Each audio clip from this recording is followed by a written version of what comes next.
Pwede na po tayong makaupo. Good morning po muli. Parang tapos na ang church, ano? Hallelujah. Parang busog na ako.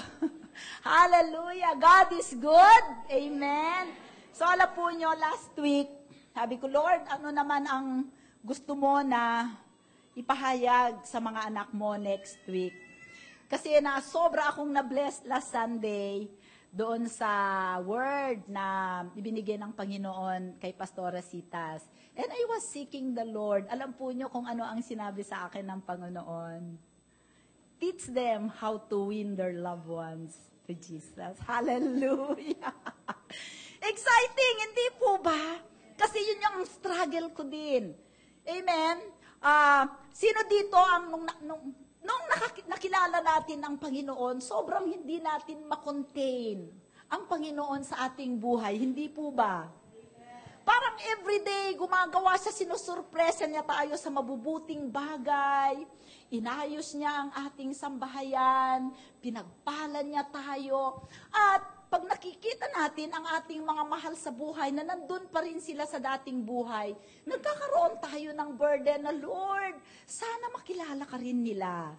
Amen? Sino dito ang nagdi-desire na ang ating mga mahal sa buhay, lahat sila ay makakilala sa Panginoon? Taas nyo ang kamay nyo, nakikita kayo ng Panginoon.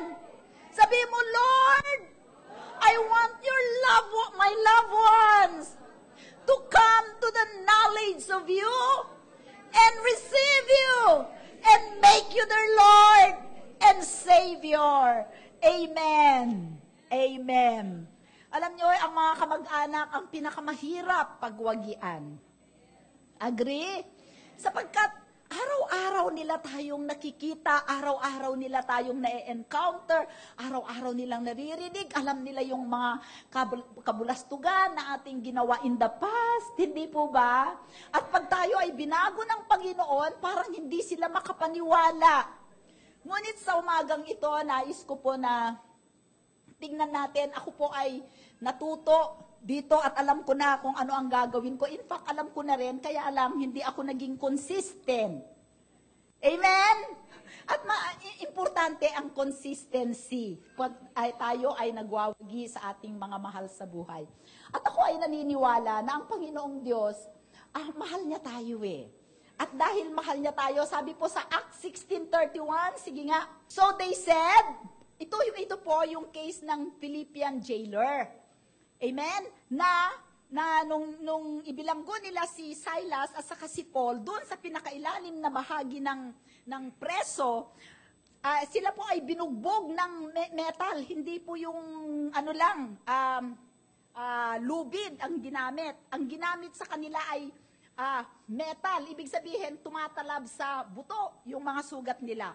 So, dugo-duguan sila, nandun sila sa pinakailalim na parte ng bilangguan. Ano ang ginawa ni Paul at ni Silas? Nagpuri. Nagpuri sila sa Panginoon. At bumukas ang mga pintuan ng bilangguan. At natakot yung jailer na baka nakatakas sila. Kasi noon pagka ikaw ay jailer at nakatakas ang mga preso mo, papatayin ka. Amen.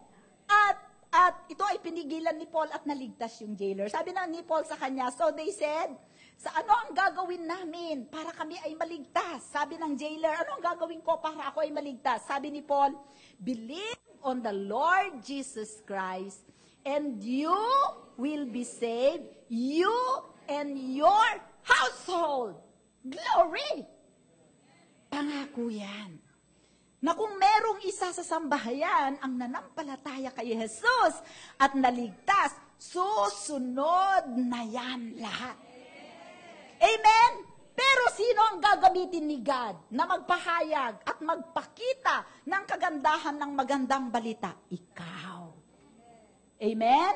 So lahat tayo ay gagamitin ng Panginoon. Alam niyo po yun ang kinakanta natin na in our own household there is darkness. We can only push back the darkness if we live Christ. Amen? Parang useless nakakantahin na pushing back the darkness, lighting up the kingdom if you are not the salt and the light of your household. Amen. Ngayon po, magbibigay ako ng konting mga katotohanan na dapat nating matutunan kung decided po tayo at dapat naman maging seryoso tayo na magamit ng Panginoon para maligtas ang ating sambahayan. Okay. Unang-una, dapat nating malaman na kalooban ng Panginoon na lahat ng ating sambahayan ay maligtas. Can you say amen? Amen. 1 Timothy 2:15. 1 to 5 pala. 2:1 to 5. Basahin po natin ng sabay-sabay. Therefore, the Apostle Paul speaking to Timothy, therefore, I exhort, first of all, that supplications, prayers, intercessions, and giving of thanks be made for all men. Hindi nga lang sambahayan natin, di ba? Next, for kings and all who are in authority. Kaya ipinagpe-pray natin si Pinoy na magkaroon siya ng wisdom na pamahalaan ang ating bansa para magkaroon tayo ng kapayapaan, that we may lead a quiet and peaceable life in all godliness and reverence. For this is good and acceptable in the sight of God our Savior, who desires all men to be saved and to come to the knowledge of the truth. Amen? Nais ng Panginoon ng lahat ng tao ay maligtas at dumating sila sa pagkakilala sa katotohanan. Sino ang katotohanan? Jesus said, I am the way, the truth, and the life. He is the way. Walang ibang daan. Hindi ang rema. Amen. Hindi ang rema ang daan papunta sa Diyos. Sino? Si Jesus. The truth, siya lang ang katotohanan. Para hindi ka madaya. The life, siya lang ang buhay. Walang ibang buhay. Kung wala ka kay Jesus, you are only existing. You are not alive. Amen? So, yun ang desire ng Panginoon. Okay? Sabi po sa 2 Peter 3:9, the Lord is not slack concerning His promise. Did He promise that all men will be saved if we pray? Yes. So, hindi siya mabagal na ganapin yon. As some, count slackness, but is long-suffering towards us. Ano ibig sabihin ng long-suffering? Ang tiyaga-tiyaga niya sa atin. Amen? Not willing that any should perish, but that all should come to repentance. Dapat tayo ay magsisi at tayo ay lumapit sa Panginoong Hesus. So, isang kailangan natin malaman yon, kalooban ng Diyos na lahat ng tao, lalong-lalo na ang mga mahal mo sa buhay na maligtas. Amen. Pangako niya yan. Number 2, know that the unsaved are victims of Satan. Biktima sila ni Satanas. Amen. Sa paanong paraan? Basahin po natin sa 2 Corinthians 4:3-4. Next. But even if our gospel is veiled, may lambong. Ang gospel hindi nila makita. It is veiled to those who are perishing, whose minds the God of this age has blinded, who do not believe, lest the light of the gospel of the glory of Christ, who is the image of God, should shine on them. So anong ginagawa ng dyablo? Lalo na po, katulad ko, ang aking mga kamag-anak ay sobrang ang lalim ng doktrina nila sa kanilang relihiyon. Grabe ang lambong ng kanilang mga paningin. Alam niyo po kung bakit ang mga relihiyon minsan, dahil sa mga doktrina nila na hindi biblical, nagkakaroon ng veil. May unveil. That's why revelation is so important to remove the veil. And when you know the truth, it will set you free. And who is the truth? Jesus. When we get to know Jesus in His Word, He will shine brighter and brighter in our life. So that the unsaved will see His light and His glory. Amen? So, ang dyablo pala ang naglalagay ng lambong sa kanilang mga mata at ginagawa silang bulag sa katotohanan. And minsan, kung kasambahay mo po yun, halimbawa, dahil sa sobra silang nakaano dun sa doktrina nila, hindi nila nakikita yung buhay mo. Amen? Pagka nakikita nila yung buhay mo gumaganda, nire-reject nila. Sasabihin nila, ay, gawain niya ni Satanas. Di ba? So, napakahalaga na alam natin na gawain yun ng dyablo. We wrestle not against flesh and blood. Amen? But against principalities, powers, authorities. Amen? In this dark world. So, ang mahalaga ay hindi sila ang kaaway natin, kundi yung espiritu na naglalagay ng lambong sa kanilang mata. Okay, thirdly, so kailangan alam mo ang pangako ng Panginoon, kalooban niya, gusto niyang maligtas ang sambahayan mo. Pangalawa, hindi yung sambahayan mo o yung kamag-anak mo ang problema, si Satanas. Okay, na binubulag sila sa katotohanan. Pangatlo, know that salvation is the work of the Holy Spirit through us. Okay, sabi po dun sa John 16:7-10, and when He has come, He will convict the world of sin. He will convict your loved one with their sin, and of righteousness, and of judgment, of sin, because they do not believe in me. Makikita mo dun sa mga previous natin, the word believe is consistent. They do not believe. If one of the household believes, the other household will believe. So that is faith. The devil will blind their eyes so they will not have faith. Okay? They will have faith in their religion. They will have faith in their good works. But they will not have faith in Jesus. Amen? Or they will have faith in a Jesus who is not God. Wrong faith.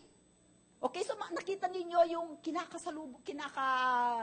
dinidigma natin pagka tayo ay nais nating ipaglaban ang ating mga mahal sa buhay. And number 2, it is the work of the Holy. You are not the Savior.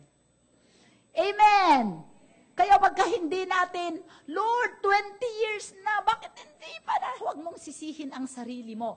Keep fighting the good fight of faith. It is a fight of faith that we will have to wrestle with. Amen? So, kung tayo po ay mga anak ng Diyos, paano? Pastora, paano? Sige, alam ko na kalooban talaga yan ng Diyos, pangako yan ng Diyos, at hindi siya mabagal na ganapin ang kanyang pangako. Remember, God is a timeless God. Yung 20 years can be one instance sa kanya. Amen? Okay. And then, alam natin na si Satanas ang kalaban natin. Pangatlo, alam natin na yan ay work ng Holy Spirit. Through us. May participation tayo, may participation si God. Ikaw ang ambassador sa pamilya mo na ikaw ang naka-invade.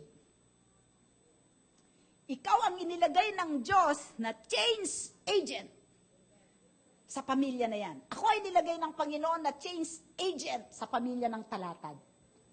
Amen? So, it has nothing to do with the gender. It has not, but it has something, all things to do with how you live the presence of God. Amen? Kasi ikaw yung ambassador. Ikaw yung change agent. Ikaw yung invader. Ikaw yung proclaimer. Ikaw yung salt. Ikaw yung light. Aba, kapatid, kung hindi kayo, paano mo mai-invade ang sambahayan mo? But praise God. Sabi ng Panginoon, I will be with you up to the end of the age. That is a promise. Amen? So we have a task to do. Alam nyo ba yung mga namatay doon na mga sundalo? May mga kamag-anak din doon. Kung yung mga kamag-anak, kung, alam nyo, nung day of mourning, talagang umiyak ako sa Panginoon. Merong nag-ano sa espiritu ko na talagang ipanalangin. Sobra akong umiyak, Lord. Kung yung mga may pamilya na yun, meron man lang isang born again, merong isang nakakakilala sa iyo. Amen? Then we can push the darkness. Push back the darkness. Light up the kingdom. Amen? Okay, so ano ang gagawin natin? Number 1, 6 lang na bagay ang gusto kong i-highlight. Gusto ko yung mga cell leaders, mag-take notes kayo. Kasi sa cell group, maraming itatanong ang mga cell members natin because I'm sure this is an issue for all of us. Amen? Gusto natin ito na magkaroon ng kaganapan sa buhay natin. We are here not just to enjoy the worship. Amen? Nandito tayo para matransform. Para sa pamamagitan ng transformation natin, matatransform din ang ibang mga buhay. Okay, number one na gagawin natin, let us be a witness. Be the salt, be the light. Sabi po sa 1 John 1:1-4, basahin po natin ng sabay-sabay. Si Apostol John ang nagsasalita dito. Sabi niya, that which was from the beginning, which we have heard, which we have seen with our eyes, which we have looked upon, and our hands have handled. Nahawakan namin. Amen? Concerning the word of life. Grabe. Next. The life was manifested, meaning to say displayed, demonstrated, shown. The word of life was manifested, and we have seen and bear witness and declare to you. You can be a witness and you will not declare it. That eternal life which was with the Father and was manifested to us. Next, that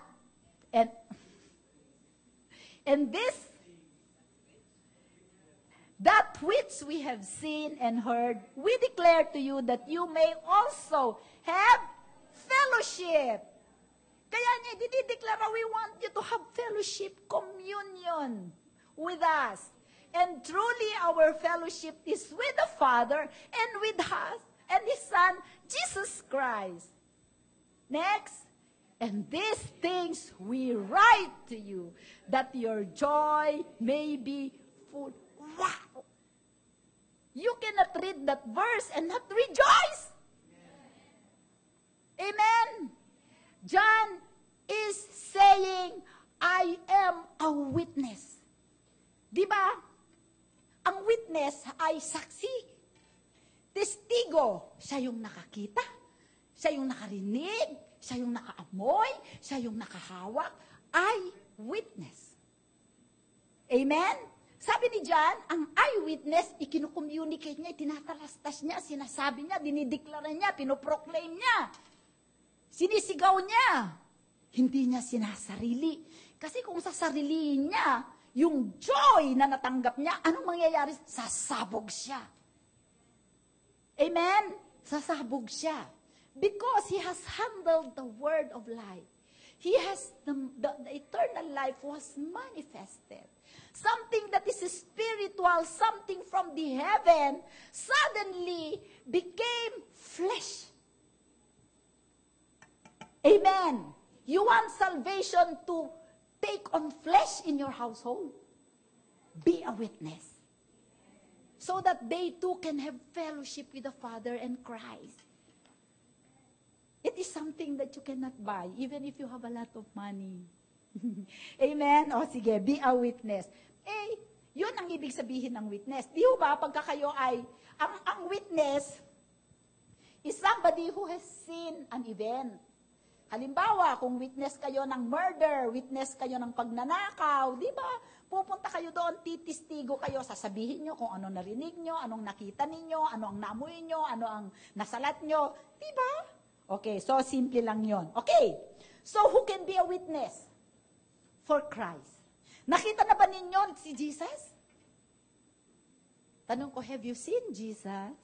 Taas ang kamay ang nakakita na kay Jesus.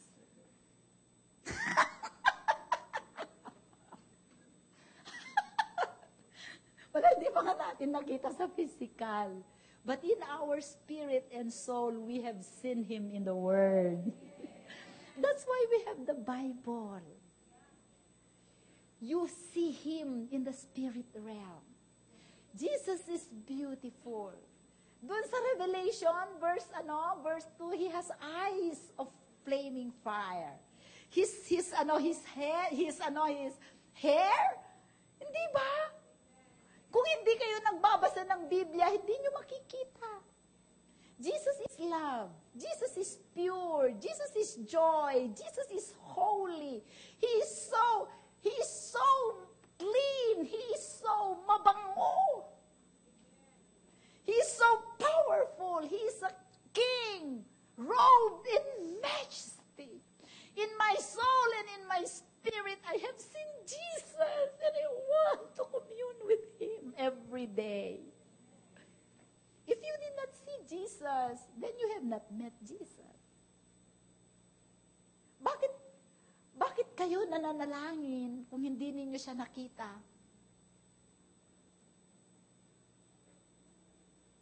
E di nandito pala tayo lahat, hindi natin kilala ang Panginoong Jesus.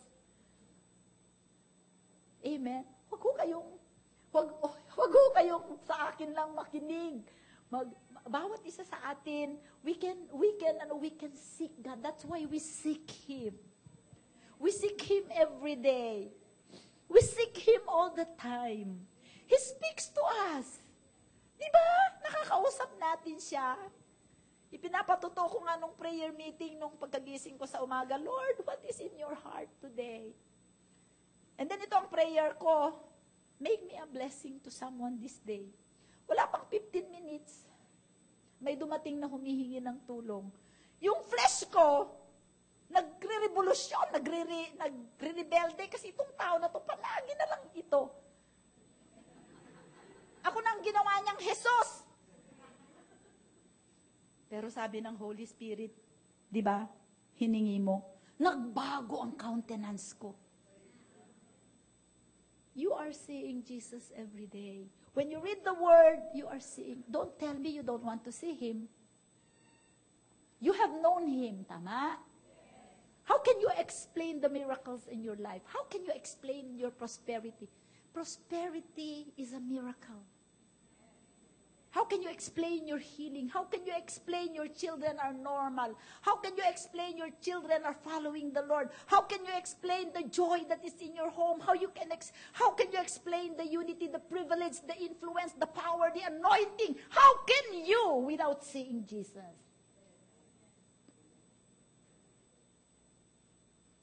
So what do we do when we witness? We just show them.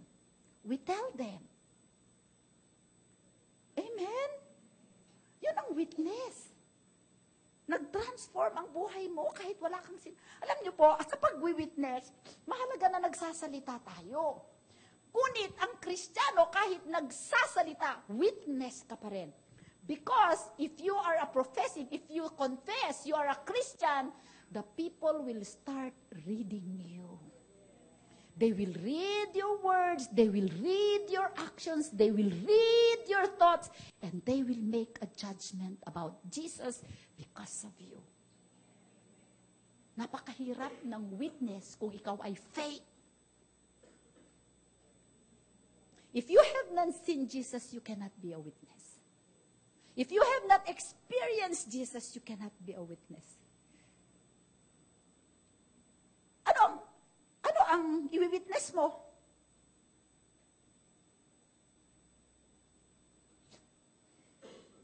Amen? So, who can be a witness? Lahat. Di ba may kinakanta tayo, isasaysay ko ang kabutihan mo, isasaysay ko, itataas kita, Panginoon. Isasaysay ko, ipapangalita ko ang kabutihan mo sa buhay ko. That is witnessing. Amen? So tayo ay mga eyewitnesses ng mga naranasan natin sa Diyos. Hindi ba pagka nakaranas ka ng divine healing, hindi mo mapigil ang sarili mo? That my heart may sing to you and not be silent. Yun ang kinakanta natin, that my heart may sing to you and not be silent. I cannot be silent when I see God. Amen. So, kung tayo po ay nagwi-witness, napakahalaga po yung ang ating buhay. Kasi yung buhay natin, okay, what is witnessing? Explain ko, who is a witness? We are the witness. How do we witness? And what is witnessing? Paano ba tayo magpapatotoo? Imagine natin uli ito. As a man thinketh in his heart, so is he. So mahalaga yung mga thoughts natin, yung mga imaginations natin, yung mga inilalagay natin. Imagine ninyo na ang buong mundo, o kung pinagwawagian ninyo ang mga kamag-anak nyo, ang buong sambahayan ninyo ay husgado, jury, hukuman. Okay? Ang sambahayan ninyo ay hukuman. The whole world, if we are a witness, is a jury, a hukuman. Okay? Jesus is on trial. Makinig kayo mabuti. Jesus, nililitis ang Panginoong Jesus. The Holy Spirit is the lawyer of the defense. Ang taga-depensa kay Jesus ay ang banal na Espiritu. Okay? And then, sino ang mag-witness? Sa jury, the whole world, that Jesus is who He said He is. They will call on you. The Holy Spirit will now call you. Brother Alfie, witness to the defense. Ang jury ay nakatingin. Ang buong sambayan nyo nakatingin. Will you defend Jesus Christ? Remember, you are living in that household. You are witnessing. You are living in this world. Whether you say something or you don't say something, they are reading you. The jury, the whole world, your whole family is reading you. And they are making a judgment and a decision whether to accept or reject Christ because of your witness. Hindi biro. That's why we need the grace of God. That's why we need the Holy Spirit. That's why we need the power of God. Because every minute, the jury is reading us. And they will make a decision about our Savior. Kaya kung nahirapan tayo na dalhin sa sambahayan ang ating mga kamag-anak, tignan muna natin ang ating sarili. And another thing, it's not only us. Sometimes, ginawa na natin lahat. There is another thing. We have a corporate family that our household is looking at. Saan ka nag-church? Sa Rema. Sa Rema. Mahalaga ang corporate witness. Hindi lang personal witness is important, but a corporate witness is also important. You have to defend your church. We have to be faithful to your church. You have to serve in church. You have to be a witness. This church should be a witness to this whole city. Because it is made of all of us, the witnesses. Kasi minsan, they judge Jesus because of the church. Kaya mahalaga din, brothers and sisters, na ingatan din natin ang witness ng ating iglesia. Is the Lord. Pinaalala lang sa akin to ng Holy Spirit. Taga-Rema ka ba? Yung Rema naman, para lang sa mga negosyante. Yung Rema naman, walang iprinits, kundi prosperity. Amen? So, kailangan namin mga leaders, mga pastors, di ba? Sa inimaze ng ating iglesia. Okay. So, how can we be effective witnesses of Christ to our loved ones? Number one, we must, sabihin mo must, we must be sure of our own right relationship with Christ that we project in them. Kailangan makita nila tayo na ang ating relasyon sa Panginoon ay maalam. There is a living fire within us that comes out in our eyes, that comes out in our words. Aalingasaw sa ating mga bibig yung tamang relasyon natin sa Panginoon. If we are dry, if we are careless, if we are prayerless, if we are boring, they make a judgment about Jesus. But if you are on fire, amen, and all your prayers are answered, they will be envious. Anong meron ka? Gusto ko yung meron ka. O kaya sasabihin sasabihin nila, ay, kung ganyan linda naman ang mga Kristiyano, doon na ako sa luma. Doon, pwedeng 15 minutes, tapos ang service, dyan, 2.5 oras ang tagal. Hindi po ba? O, so kailangan tingnan natin, tama ba yung relasyon natin sa Panginoon? Judgmental ba tayo? Critical ba tayo? Nakaka-burden ba tayo? Every time na papasok tayo, iiwasan tayo kasi nagko-condemn tayo. Yung mga Diyos-Diyosan mo, yung mga ganito mo, yung mga ganito. Di ba ayaw nila sa atin, paligid? Iiwasan nila tayo, di ba? So, mahalaga yon yung relasyon natin. Evaluate natin ang relasyon natin sa Panginoon. Nakaka-receive ba tayo? Intimate ba tayo kay God? Meron bang fire sa ating puso? Di ba? Okay. Number 2, we must be sure, number 2, we must live the life of Christ in the presence of our loved ones. Maging maingat tayo kung tayo ay kasabay nila sa pagkain. An unholy testimony cannot generate, amen, holiness in the lives of other people. Kung maingat tayo sa mga office mates tayo, mas maingat tayo sa mga sinasabi natin, pagkakasama natin ang mga mahal natin sa buhay. Huwag nating pipintasan ang mga pastora natin sa harapan nila na hindi naman sila taga doon. Ang pangit ng praise and worship kanina, no? Nagkamali si Sister Tina. Joke. Maganda pa rin, ano? Hindi.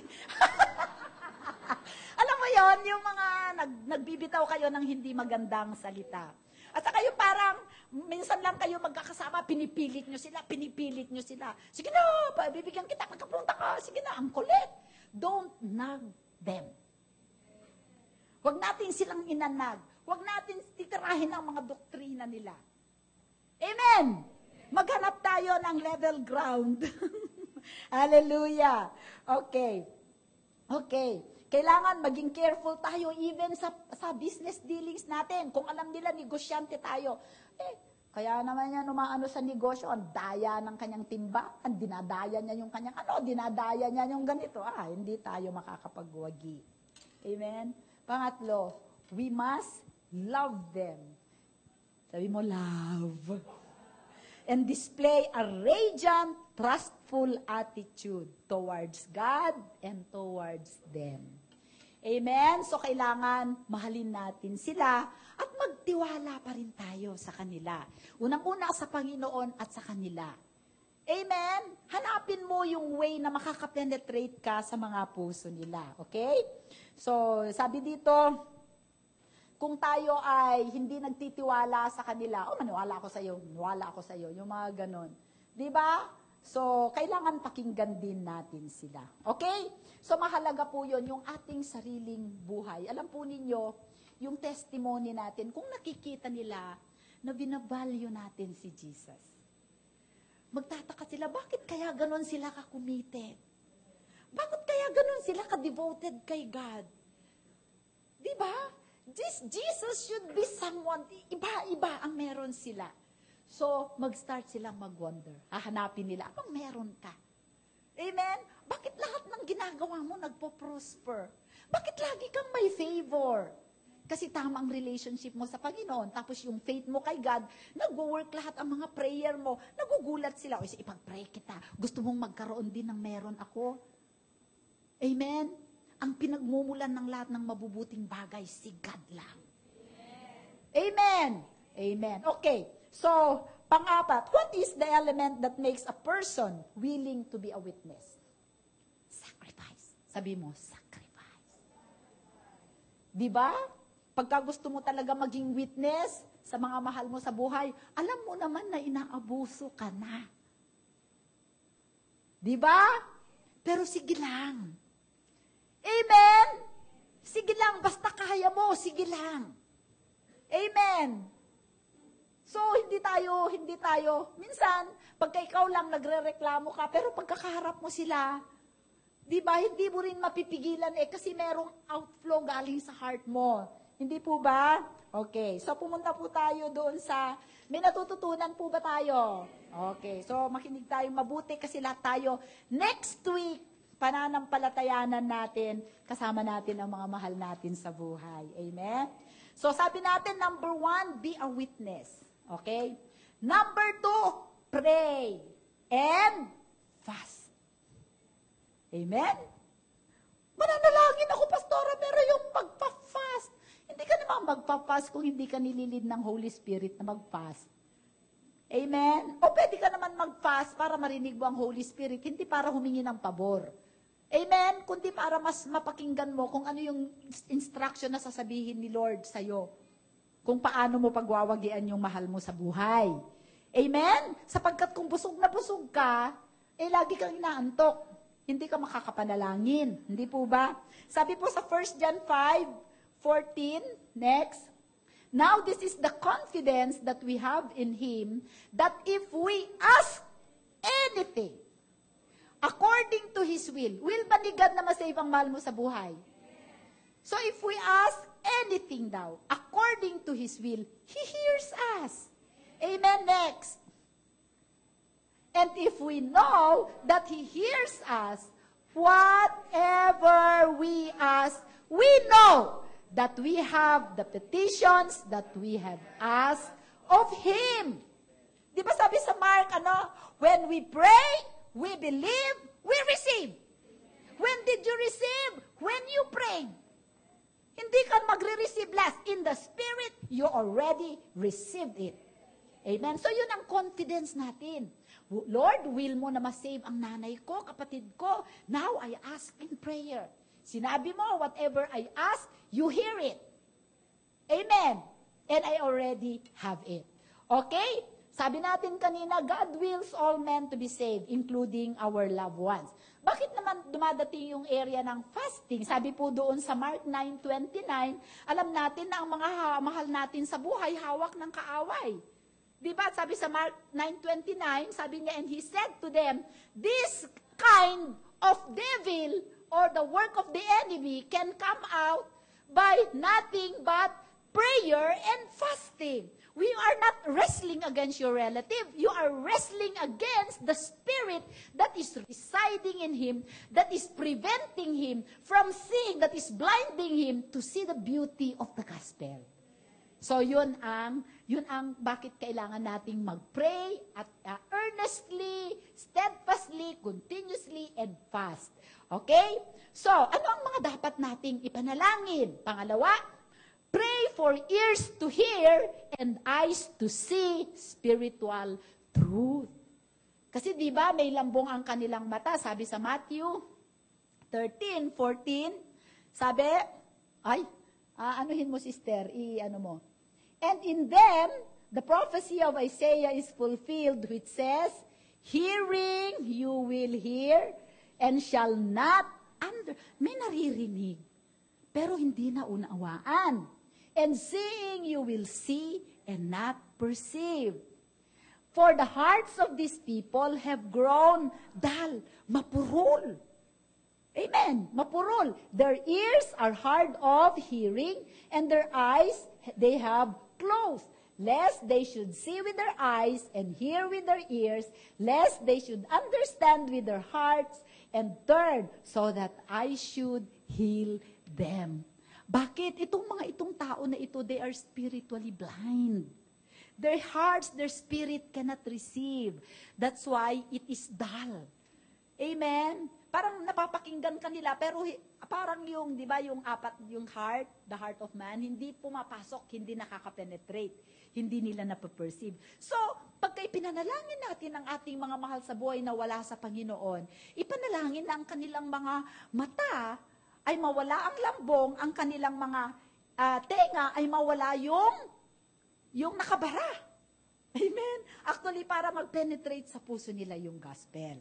Amen? Kaya kung ipapanalangin mo ang nanay mo, halimbawa sasabihin ko, Panginoong Jesus, sa pangalan mo, Panginoon, pinapalambot ko ang puso ng nanay ko.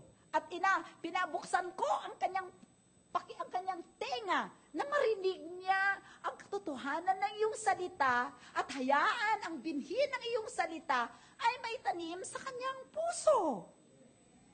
Amen?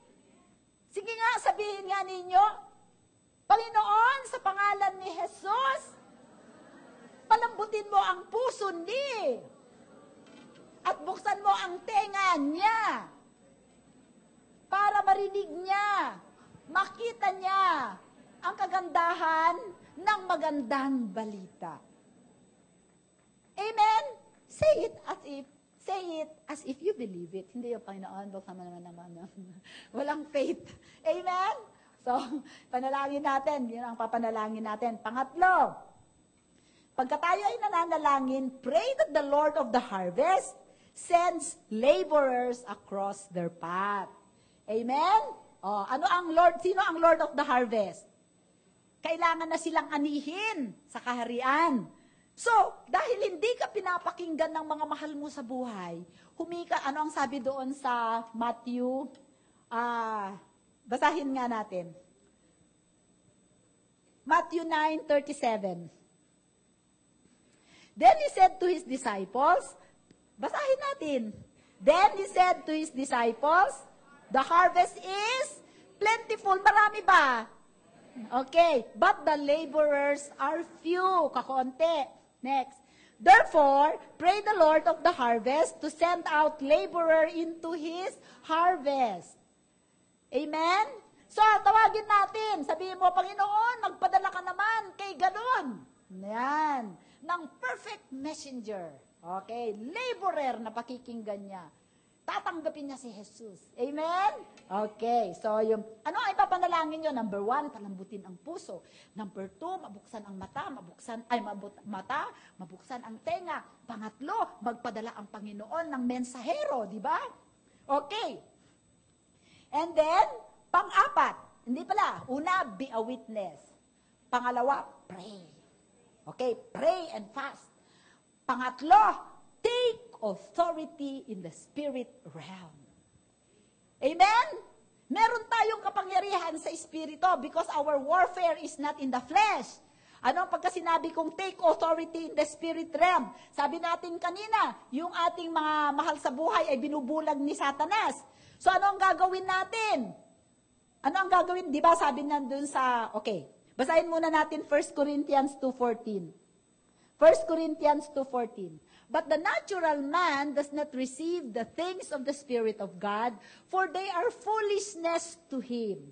Nor can he know them because they are spiritually discerned. At sabi niya dun sa binasa natin kanina, yung binablind ni Satanas. Sige, basahin natin ang 2 Corinthians 10:3-5. Kung bakit kailangan natin mag-take authority in the spirit realm. Okay? Next. For though we walk in the flesh, meaning to say we are in our body, we do not war to the flesh. Okay? Next. For the weapons of our warfare are not carnal, but mighty in God, for pulling down strongholds. Okay, next. Casting down arguments and every high thing that exalts itself against the knowledge of God, bringing every thought into captivity to the obedience of Christ. Amen? So, ang ating kalaban, ang gagawin natin, merong ibinigay sa atin na weapon ang Panginoon. Amen? Amen. May mga weapon, hindi siya carnal, hindi barel. Okay, yun na nga, yung prayer, yung worship, yung declaration. Amen? So, bahalaga, yung ating, the blood of Jesus, the angels, the word of God. Patakin mo yun. Pagka hindi pa naman tayo nanalo, ewan ko na, hindi natin alam. Okay, ano ang strongholds? Ito yung mga thought patterns na kinagisnan nila. Halimbawa yung, dito na ako ipinanganak, dito na ako mamamatay. Ito lang ang tanging pamana ko na maibibigay ko sa mga anak ko ang aking relihiyon. Diba? Narinig natin yon. So, kailangan bakbakin natin yon. Mga strongholds yon, mga kuta ng kaaway. Ang strongholds ay kuta, hindi madaling ma-penetrate. Okay? So, ano ang gagawin natin doon sa mga ganon? Kasi nag-ugat na yun sa kanila. Ang hirap bunutin. Diba? So, kailangan natin ng Holy Spirit. Amen? Okay, kailangan natin ang Word of God. The Word of God is alive and powerful, sabi sa Hebrews 4:12. Amen? Di ba? It pierces the dividing wall in spirit, bone, and marrow, and judges the intents and attitudes of the heart. Amen. So number 1, you bind the spirit and you bind the spirit of the enemy and you lose the spirit of God. So sabi po doon sa Luke 10:19 muna. Luke 10:19.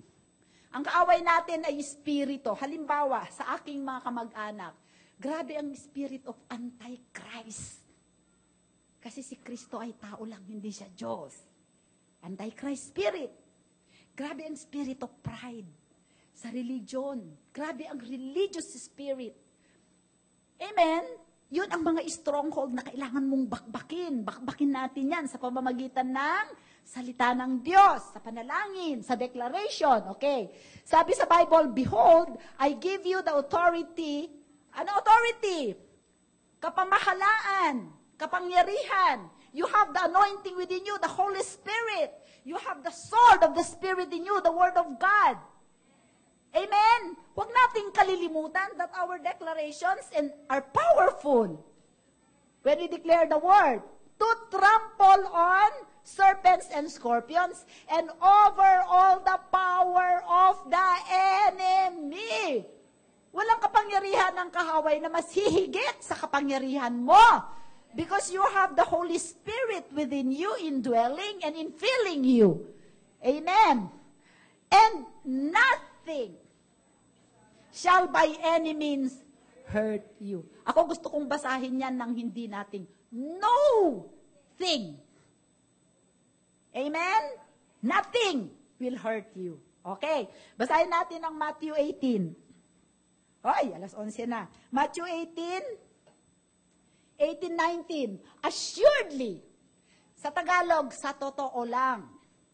Amen. Assuredly, I say to you, whatever you bind on earth will be bound in heaven, and whatever you loose on earth will be loosed in heaven. Nakatali ang mga mahal mo sa buhay, sa maling pananampalataya, sa stronghold, sa maling, di ba, anong gagawin mo? Anong gagawin mo? Italian mo yung nagtatali sa kanila. I bind the spirit of that. I break the chain. I break the chain of Antichrist. I bind the spirit of the enemy to operate in the minds and in the hearts of my family members. Tinatalian ko ang diablo na kumikilos sa buhay ng aking mahal sa buhay. Antichrist spirit. Amen. Kayabangan. Amen. Religious spirit. Amen. And I lose the Spirit of God, the truth, the peace of God, the wisdom of God, the power of God. Amen? Yung iba sa atin, tamad lang no? Wala naman kayong sore throat, ba't ang hirap niyong mag-decree? Okay. Number 2. Job 20:20-28. Sa pakapangyarihan, biro mo, sabi ng Panginoon, binigyan kita ng kapangyarihan na masigit sa kapangyarihan ng lahat ng kaaway. Binigyan kita ng, alam niyo itong binding and loosing, ito ay susi. Keys of the kingdom, binigay ni Lord sa atin. Gamitin natin ang susi. Kung ikaw kaya, ay bibigyan ko ng susi sa isang bagong Montero. Gagamitin mo, yung iba sa atin, hindi ginamit. Tinago lang natin. Paano kung binigyan kita ng susi ng isang mansion, di mo gagamitin? Enjoyin mo! And see it work. Alam mo kung kailan alam mo yung key mo na yon, binigay sa'yo ng Holy Spirit. And the Holy Spirit will work, the power will work only when you do it. Sabi nga natin, the power and the Holy Spirit will kick in when you act. Amen. Job 20:28. You will also decree. Alam mo sa ibang translation, decree. Ano ba ang decree? Law. Amen. You shall also decree a thing and it will be established to you. So, light will shine on your ways. Father, in the name of Jesus, I decree that kung sino, ma'am is saved, sanctified, filled with the Holy Spirit, speaking in tongues, prophesying. Amen. Performing, doing His glory of your holy name. And you can decree that for all your household. You shall decree a thing. Alam nyo yung huli, and the light will shine on you. Alam mo, bibigyan ka ng Panginoon ng ideas, revelation, kung paano, ano ang mga ididikri mo, kung ano ang gagawin mo. Di ba? Praise the Lord. Hallelujah. Okay, so, be a witness, pray and fast, exercise spiritual authority by binding and loosing and decreeing, speaking the word of God in faith and in power. Amen. Number 4, give thanks to God for the answer. Lord, I thank you that she is saved and worshiping you and serving you in Jesus' name. Philippians 4:6-7. Sige, mabilis na lang po tayo. Be anxious for nothing. Huwag mo nang iisipin. Mag-speak in tongues kaya siya. Sabi ng Panginoon, huwag ka na mag-alala. But in everything, by prayer and supplication, with thanksgiving, let your requests be made known to God. Next. Wala na. Alam nyo, naalala ko na naman yung Corinthians 2:14. Now, thanks be to God who always leads us to triumph in Christ Jesus, so that through us we will diffuse the fragrance of the glory of God everywhere we go. Labas mo nga 2 Corinthians 2:14. Alam niyo kung bakit? Ano ko yan? Ibinigay ni Lord sa akin personal. I don't forget that verse. It has become, I claimed that verse when I was building my first TGP pharmacy. Now I have 15 because of that verse. In every place that you go, you will diffuse my fragrance. How? By thanksgiving. Now, meaning to say by faith, kahit anong ano ang nangyayari, thanks be to God, who will always lead us to triumph, always, always, always, always, always! Amen? Hallelujah! Okay. Basta natin ng Panginoon. Number 5, be ready to lead someone to Christ. Alam nyo, minsan kailangan magtanim tayo sa buhay ng iba. Maging laborer tayo para sa salvation ng iba. Para ang Panginoon magpadala din ng laborer para sa ating mahal sa buhay, lalo na kung malayo sila. Kapatid, this is the mandate. Amen? Pray ka ng pray, declare ka ng declare na magpadala ang Panginoon ng magpapahayag sa magulo. Ikaw, sinasabihan ka ng Panginoon, abutin mo si ganyan, hindi ka kumikilos. Gets nyo ko? Seed time and harvest. Huwag nating kalilimutan, yan ang prinsipyo ng kaharian ng Diyos. And lastly, bago tayo, okay lang ba sa'yo? Nag-overtime tayo, last na po. Don't give up. Amen?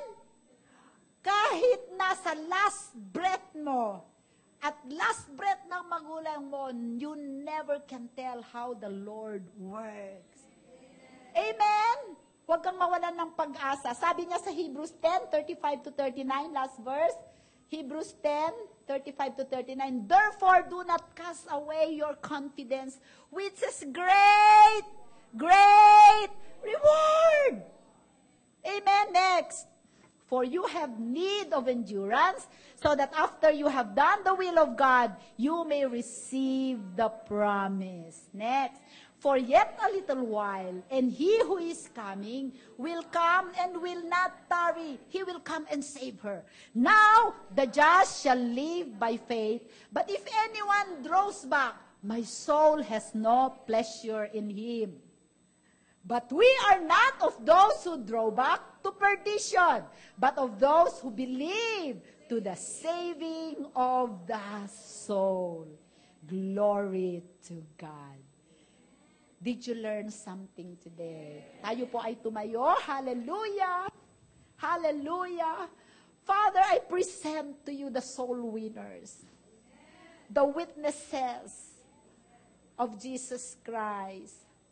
Panginoon, salamat po sa biyaya na nagmumula sa iyo, na maganap namin, Panginoon, ang panawagan mo sa aming buhay. We present ourselves to be your witnesses, pure, holy, full of wisdom, full of love, para sa aming mga mahal sa buhay at para sa mundong ito. We realize, thank you for making us realize that the whole world is the jury. And we want to give a good witness to you, Jesus. By your Holy Spirit, enable us, O God. Samahan mo kami, parati, banal na Espiritu. Anoint our words, our declarations, Lord, that it will bring power and it will change hearts and lives. Marami pong salamat sa oras na ito. Pinupuri ka namin, pinapasalamatan ka namin ngayon pa lamang sa kaligtasan ng lahat-lahat ng aming mga mahal sa buhay. At alam namin, gaganapin mo yan, kayang-kaya mo yan, Panginoon. In Jesus' name we pray. Amen. Palakpakan natin ang Panginoon.